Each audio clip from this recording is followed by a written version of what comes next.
So fucking irritating. I had just added a new Dreadguard to Warcraft War. Mr. Neon here, by the way.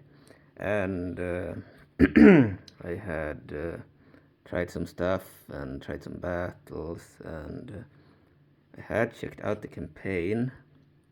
I had to revert some changes because it didn't work to load the saved games. So in the end, I just replaced the old unit, the Death Guard model, the old and trying the BMMDB file with the new model, because that worked and I could load the game, but I wasn't able to change things like square formation into phalanx formation. It's a phalanx unit, the halberd unit, but I couldn't change the square formation to the phalanx formation because then I couldn't load the saved games. So I was gonna continue the humans campaign where I play as the Scarlet Crusade, the Kingdom of Stromgarde and the Kingdom of Lordaeron in the Frozen Throne campaign. I had actually recorded a bit on the map, and then I clicked start battle, and as soon as the loading screen was about to show up, the screen went black and the computer started to start up and close and start up and close over and over again. I don't know what the problem is, but I have a lot of dust here. I should have left it to store a while back because it's been very dusty, which isn't good for the computer. You see that there is like dust on the graphics card and such. If I move a finger, you see they're full of dust. So yeah, it needs to be cleaned, but I don't believe that's the problem. It might have helped at making the computer too hot or something, but I think the real problem is that the motherboard, where all of this stuff is connected. I mean, the graphics card and the cooler and everything, it's on the motherboard, which is in the back, and I believe it might be the motherboard that has broken down. If I start the computer now, this is the gaming computer, by the way. It was originally, I got the chassis for the computer in 2009, but then I replaced everything in it in 2012, and then in 2013 my graphics card broke down, so I got a new graphics card in October 2013, I believe. So this graphics card was like the best one on the market back in October 2013, but it's a while back. Okay, and then since then I got a new cooler, the Cooler Master, and this fan. I believe I got both of them in 2018, 2019 or 2020, around there. And I got a new SSD hard drive for the computer in 2020, but it's no longer in use. And I got them in 2024 in September.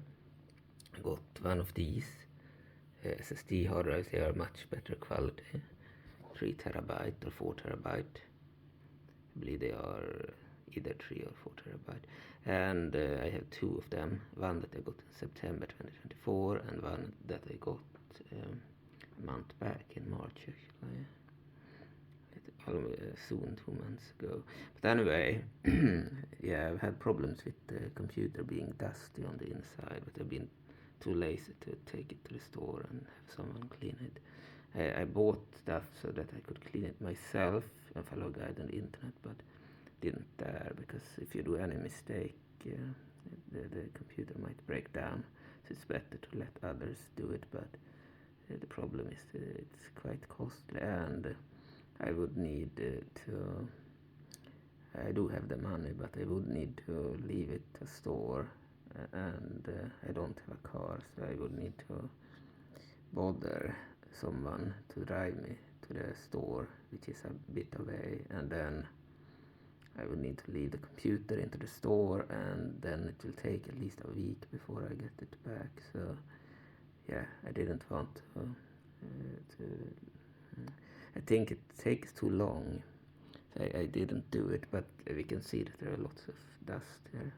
So yeah, it needs to be left to professionals, and they need to clean it any dust, and then after that try to start it, and if it still doesn't start you need to replace anything that is needed to be replaced for it to start up. But I don't want a new computer because I had updated my Windows 7 Ultimate operating system into a Windows 10 Pro on March 7th this year, so in 2025. So I kind of had already updated and everything was working, and I have a lot of games where I've installed a lot of mods.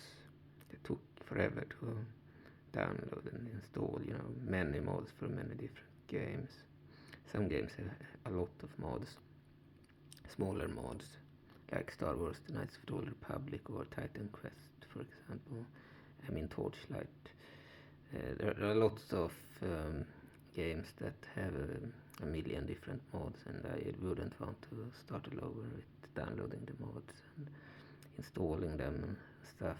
It's annoying, takes forever, and also not all mods are compatible, so it took a while to install them and try them out, and install them and try them out before you had a setup which worked. If I just added all of them immediately, it would not, the game would usually not start, so I needed to download one at a time and try it out, and then another one and try it out. It took forever, and make sure to disable any mod that wasn't compatible. And there are of course my own mods too for different games, Final Fantasy 7, but those are backed up, and Medieval 2 especially. But I do have two other computers, a laptop from 2009 that my father used, a working computer, not a gaming computer, but it's a very good working computer, and you can still play Medieval 2 on it, and you can do stuff on it, but it's not a gaming computer, so the graphics sucks compared to the gaming computer, of course. It has bad graphics, and then I have an older gaming computer from 2009. Essentially, the stuff that was inside of this computer before I replaced it were put into a different chassis. So that computer, which is also Windows 10, can run games, but the graphics there are also outdated by now. But they're slightly better than on the laptop, but they are still bad compared to this one, and the games lag.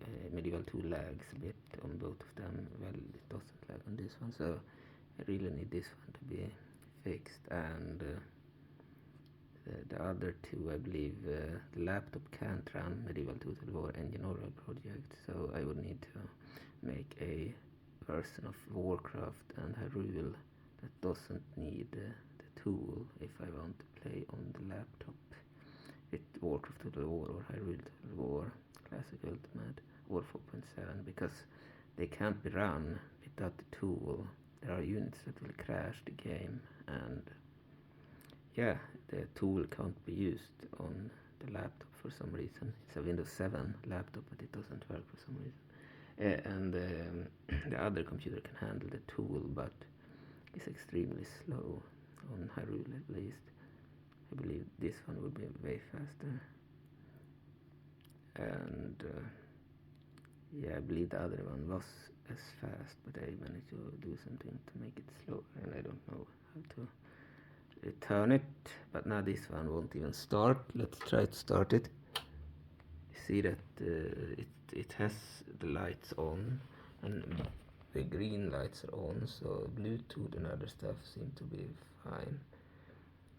But whenever I click on it to start, there is a button on the motherboard for it to start. This happens. There's this red light on the cooler. It's like it tries to start, but the motherboard doesn't start. We can see it, the numbers up there in the corner. The motherboard shows 10 for a second, and then it just shuts off. It's supposed to show at least 30 or something, I believe. and usually when it was too hot it would show like 62 or something or more. Yeah, now it refuses to start and just goes back and forth like this. Oh, that was took longer.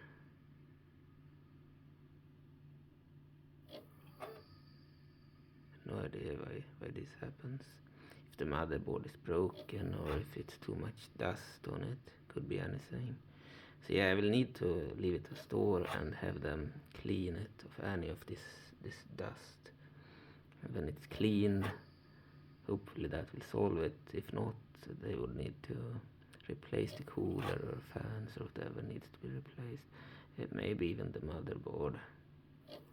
But if they need to replace the motherboard, it would be quite costly. I believe cleaning is just maybe $100 or so. I don't know, $200 or $100. But if they need to replace the motherboard, it could be more than that. Yeah, I believe a new motherboard in 2012 was like $400 or so. I believe I paid $400 or $300 for the motherboard.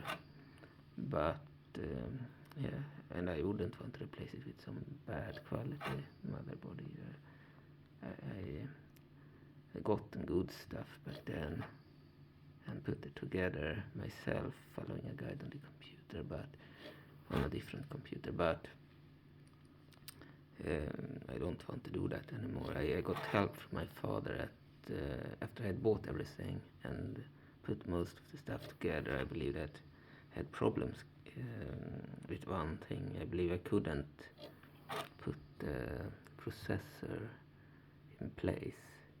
It was very annoying to put the processor in place, which he did. And the problem is, if I were to redo it now, I would be alone, so I would run into trouble probably with the processor. Everything else was easy, like follow the guide and put them where they were supposed to be put. But the problem with the processor was that you needed to hold it in a certain place, and it was very annoying to do. I believe it was essentially impossible to do alone. Needed help from someone to do it. Essentially, someone needed to hold it, and yeah, it was annoying. I would prefer if someone else, a professional, will do it, but that will cost money, of course. That's the problem. The benefit with doing it myself is that it doesn't cost anything. But yeah, anyway, this is the gaming computer.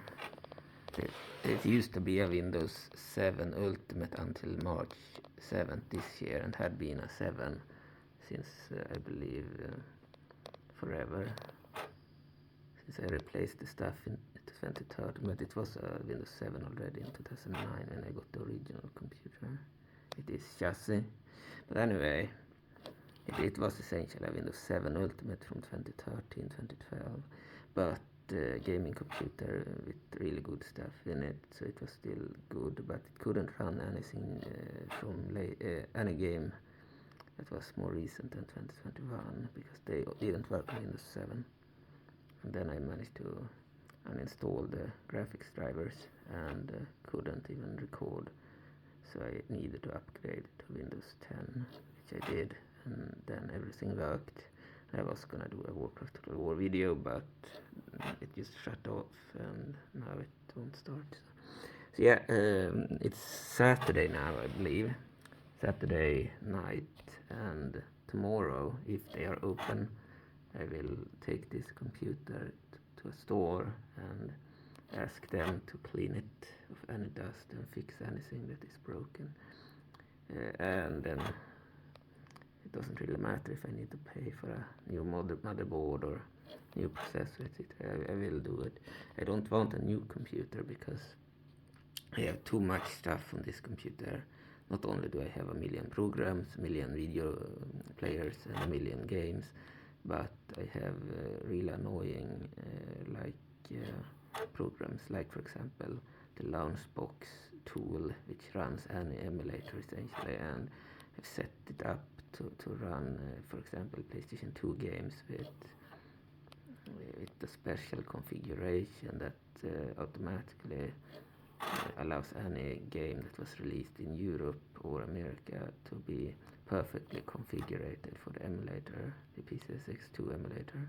Otherwise, without the Launchbox tool, you can download or get ROMs, for example, and then you can play them on the same emulator, but then you need to always find them manually. The Launchbox tool is a tool that gathers all your emulators and all your ROMs in one place, so that you can easily select them like in a library. And then that PCSX2 config is a config that was quite difficult to get working, but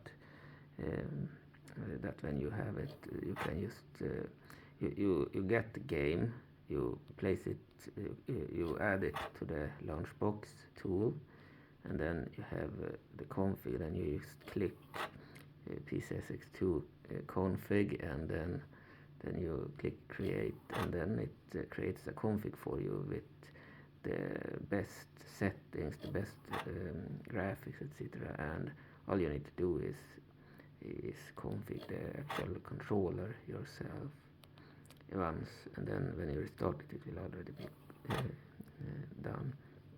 But without the config, if you start one PlayStation 2 game, it might work really well, and then another one might not work at all. It might have bad graphics, it might be glitched, it might have all kinds of problems, and fixing the issue is really annoying on the emulator. Some games would be fine, others wouldn't, and when you fixed one game, a different game would be messed up. So if you, for example, if you played played one game, it might be fine, and then you played another, it might be all messed up, and then when you change settings to fix that, you might fix that game, but then the other one that worked fine previously will now be bugged and glitched. So the config was really helpful because it automatically set up all the games, so you didn't have to manually fix anything. All the games worked except Japanese games. They were still a problem. You needed to be lucky with the Japanese games or change things yourself. But the American and European games were automatically configured. And yeah, if I were to get a new computer, I would need to get everything from scratch, which is really annoying. Even if I, let's say, can use the same hard drives where I have the same games and such, it would be annoying to get Launchbox to run and get the config and get it to work and such. But I remember it was troublesome. And then certain games like Star Wars Knights of the Old Republic has a million different mods. It would be annoying to get them all again and install them and such. So yeah, but when it comes to my Medieval 2 mods, I believe I had more mods on this computer than on any other computer. So sure, if this computer is broken, I would have to re-download lots of mods. But I believe any mod that I have been modding myself is backed up either on the cloud drives or on my other computers. I haven't lost anything, but I believe that I had added the Dreadguard unit now, and will probably need to re-add it again. And Faerun said that he would finish the gold, the zombie, and the Death Knights this weekend. But yeah, I haven't really lost any mod files, but without this computer I can't enjoy the mods myself. The other computers are not good enough. This is the gaming computer with all the best graphics, and where it doesn't lag, and where it's the most fun to play. And the only place where I can record without it looking outdated. So yeah, a new computer would be great, but then the problem is that I would need to reinstall every single program. So I prefer getting this one fixed So yeah, but now I have no choice but to leave it to store because as we see it refuses to start. Alright, thanks for watching, bye.